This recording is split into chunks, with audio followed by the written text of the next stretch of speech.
Башында сүйлөшүүлөр болгон, биздин фракциядагылар дагы эми көз карашы жакшы эле болгон. Негизинде ушундай талапкер көрсөтөлү, ушундай кадамдарга барайлы дегенчи. Буга чейин деле бул талкуулар болгон. Эми акыркы мына өзүңүзлөргө белгилүү болгондой Айтмат Энтебаевич кетет деген сөздөр чыгып, эми эл оозунда болуп калбадыбы? Анан ошондой эле биз дагы бир эме көрсөтсөк деген сөздөр болду. Анан ошого карап мен дагы өзүмчө бир аракеттенип, фракцияга бир ушундай деп өзүмдүн ой пикиримди айтып, ушундай болуп атат, ушундай кылайлы десем, башында баары эле колдогондой болгон да, баары эле колдоп, мындай ушундай иштерди кылайлы. Анан тилекке каршы уже катталганга аз күндөр калганда биздин фракциянын жыйынын өткөзбөгөнгө тоскоолдук болду.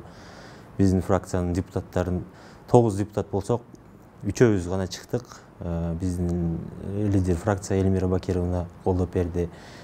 Тажибаев Жыргал Дүйшеевич колдоп берди. Анан тилекке каршы калган депутаттарыбыз аршылтоону айтып, телефондорун өчүрүп, мен бара албайт элем, мен алыстамын деген сөздөрдү айтышып, ошондой сөздөр менен причиналарын айтып келбей коюшту жыйынга.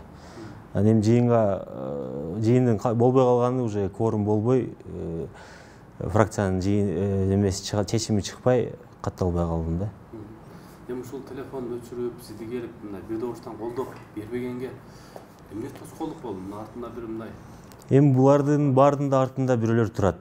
Эми бирөө деп мындай деп кол менен да айта албайм, көрсөтө албайм, бирок эми элдин оозунда мындай сөздөр жүрөт. Эми буга бирден бир себепчи эми шаардык бийликтегилер, шаардык кеңештин төрагасы деп айтып кетсем деле болот.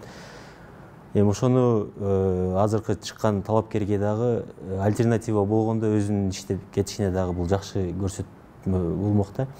Негизи эле мына эми баары эле бийлик алмашкандан кийин баары эле эл үмүттөнүп атпайбы? Эми таза кадрлар келет, таза жакшы эмелер иштер болот депчи. Эми тилекке каршы эми эл күткөн иштер болбой атат деп айтсам болот да.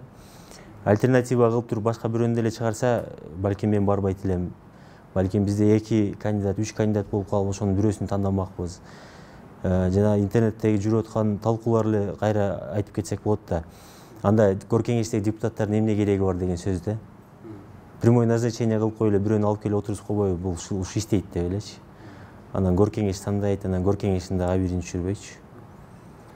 Анан ушундай окуялардан кийин сиздин оюңуз Горкеңешке кандай өзгөрдүбү? Шаардык кеңешке мындай күчү жок же өз алдынча позициясы бар депутаттар жок экен деп ойлоп калбадыңызбы? Эми мындай толук мындай эме кылып айта албайм. Эми Горкеңеште өзүнүн ой пикирин айта билген, өзүнүн позициясын кармана билген депутаттар көп. Аларга дагы бир басым болду. Аларда дагы бир өзүнчө бир эми ар кимдин өзүнүн бир жагындай эмне деп коет, ключу бар экен да ар бир депутатка дагычы. Мен мисалы буга чейин бир өкмөттүн бир ишинде иштеген эмесмин. Жеке өзүм ишим алып барам. Аны элге кызмат кылайын, элге жардам берейин деп келген үчүн только элдин көйгөйүн, элдин проблемасы менен жүрөм да. Анан азыр бизде депутаттардан дагы өзүнүн оюн таза билдирип, өзүнүн позициясын жакшы кармаганда депутаттарыбыз жок эмес, бар. Башка эмелерден дагы альтернатива болсо жакшы болмок деп эми мындай айтышты. Эми тилекке каршы альтернатива жок. Бир жалгыз кандидат катталып калды ушул күндө.